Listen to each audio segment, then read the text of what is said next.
मित्रों, मनुष्य की जिंदगी में जन्म के बाद यदि कोई सबसे बड़ा और अटल सत्य है तो वो है मृत्यु। चाहे वो साधु हो, संत हो या राजा, जिस किसी ने भी इस मृत्यु लोक में जन्म लिया है उसे एक ना एक दिन ये शरीर छोड़कर जाना ही होगा। जो लोग इस सत्य को समझ लेते हैं वे अपने जीवन में पुण्य कर्म तो करते ही हैं, लेकिन साथ ही मृत्यु के बाद मोक्ष की अभिलाषा भी रखते हैं। हिंदू धर्म में ऐसी मान्यता है कि यदि मृतक के परिवारजन अंतिम संस्कार के समय कुछ कर्मों को विधि विधान से करते हैं तो मृत आत्मा को मुक्ति प्राप्त होती है। मित्रों, इन्हीं कर्मों में से एक अत्यंत महत्वपूर्ण कर्म है कपाल क्रिया। अंतिम संस्कार के समय जब शव चिता में जल रहा होता है तब उसके सिर पर 3 बार बांस के डंडे से प्रहार किया जाता है। लेकिन क्या आप जानते हैं कि ऐसा क्यों किया जाता है और हमारे धर्म ग्रंथों में इसका क्या महत्व बताया गया है? आज के इस वीडियो में हम इसी रहस्य को विस्तार से समझेंगे। नमस्कार मित्रों, और स्वागत है आपका हमारे चैनल सनातन पथ पर। मित्रों, गरुड़ पुराण के धर्म कांड में मृत्यु के बाद किए जाने वाले कर्मों से जुड़ी अनेक मान्यताओं का वर्णन मिलता है। इसी ग्रंथ में कपाल पर प्रहार यानी कपाल क्रिया की प्रक्रिया और उससे जुड़ी आध्यात्मिक शक्तियों का भी उल्लेख किया गया है। गरुड़ पुराण के अनुसार मनुष्य के अंतिम संस्कार के लिए एक निश्चित विधि विधान निर्धारित है, जिसका पालन हिंदू धर्म में किया जाता है।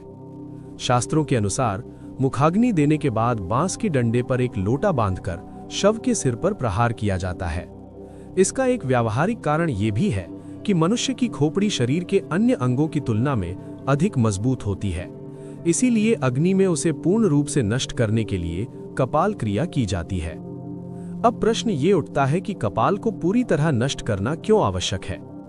गरुड़ पुराण के अनुसार यदि अग्निदाह के बाद शव की खोपड़ी अधूरी रह जाती है तो मृतक का अगला जन्म पूर्ण रूप से विकसित नहीं हो पाता। ऐसी स्थिति में आत्मा अधूरी अवस्था में भटक सकती है। एक मान्यता ये भी है कि यदि कपाल क्रिया न की जाए तो मृत आत्मा पूर्ण रूप से स्वतंत्र नहीं हो पाती और उसके मोक्ष के मार्ग में बाधा उत्पन्न हो जाती है। कोई भी परिवार अपने प्रियजन के लिए ऐसा नहीं चाहेगा। इसी कारण कपाल क्रिया को अंतिम संस्कार की अनिवार्य प्रक्रिया माना गया है। मित्रों, कुछ ग्रंथों में यह भी बताया गया है कि मनुष्य के सिर में ब्रह्म का वास माना जाता है। मस्तिष्क में स्थित ब्रह्मरंध्र का 5 तत्वों में विलय होना मोक्ष के लिए आवश्यक माना गया है।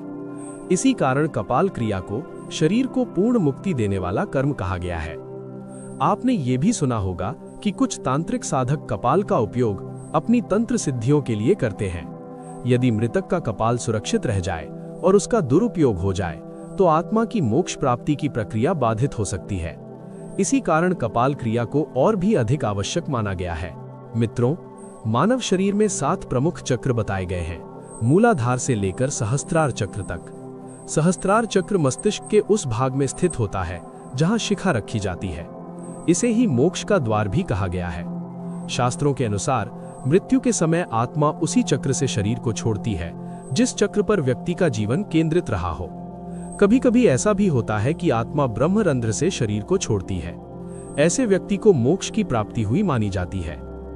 मित्रों, हिंदू धर्म में वर्णित कपाल क्रिया से जुड़ी ये मान्यताएं आस्था रखने वालों के लिए अत्यंत महत्वपूर्ण है।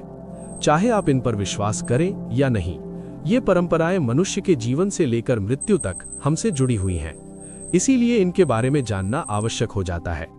यदि आप हिंदू धर्म से जुड़ी ऐसी ही रहस्यमयी जानकारियां पाना चाहते हैं तो हमारे चैनल को सब्सक्राइब करें, वीडियो को लाइक करें और नीचे कमेंट करके जरूर बताएं कि आपको ये जानकारी कैसी लगी। फिलहाल आज के लिए इतना ही। आपका बहुत बहुत धन्यवाद।